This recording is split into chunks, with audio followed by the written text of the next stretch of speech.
Update पाने के लिए चैनल को अभी सब्सक्राइब करें और बेल आइकन भी दबाएं।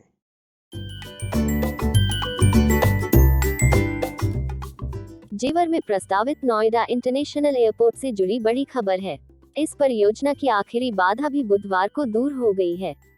अब कभी भी हो सकता है शिलान्यास।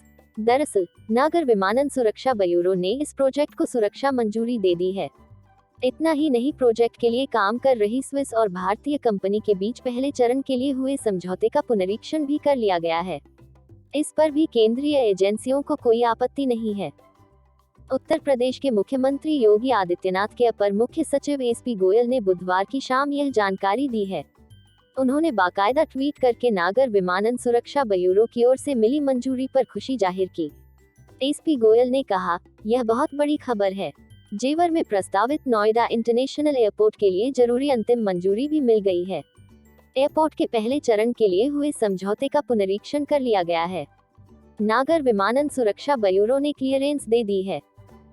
आपको बता दें कि नोएडा इंटरनेशनल एयरपोर्ट लिमिटेड के मास्टर प्लान को रक्षा मंत्रालय ने करीब 2 महीने पहले अनापत्ति प्रमाण पत्र दे दिया था। इससे पहले नागर विमानन महानिदेशालय का जरूरी अनापत्ति प्रमाण पत्र मिल चुकी है। अब केवल नागर विमानन सुरक्षा ब्यूरो और भारतीय विमानपत्तन प्राधिकरण की ओर से अनापत्ति व सुझाव मिलने बाकी थे। बुधवार को नागर विमानन सुरक्षा ब्यूरो ने मंजूरी दे दी है। निर्माण शुरू करने के लिए ग्लोबल टेंडर जा दूसरी ओर नोएडा इंटरनेशनल एयरपोर्ट के निर्माण को लेकर तैयारियां जोरों पर हैं। एयरपोर्ट का निर्माण शुरू करने के लिए ग्लोबल टेंडर जारी हो गया है। उम्मीद है कि अगले 1-1.5 महीने में निर्माण शुरू हो जाएगा। आपको बता दें कि उत्तर प्रदेश सरकार की पिछली कैबिनेट बैठक में मुख्यमंत्री योगी आदित्यनाथ को फैसले लेने के लिए अधिकृत कर दिया गया है। इससे प्रोजेक्ट रफ्तार पकड़ेगा। दूसरी ओर मुख्यमंत्री योगी आदित्यनाथ ने राज्य के सभी विभागों की संयुक्त बैठक का आयोजन किया। जिम्मेदार अफसरों को कहा गया कि जेवर इंटरनेशनल एयरपोर्ट से जुड़ा कामकाज बिना बाधा के पूरा होना चाहिए। परियोजना की कोई भी फाइल या दस्तावेज किसी भी पटल पर अटकना नहीं चाहिए। दूसरे चरण के लिए भूमि अधिग्रहण शुरू हुआ। जेवर इंटरनेशनल एयरपोर्ट के दूसरे चरण पर भी सरकार और यमुना एक्सप्रेसवे औद्योगिक विकास प्राधिकरण में काम शुरू कर दिया है।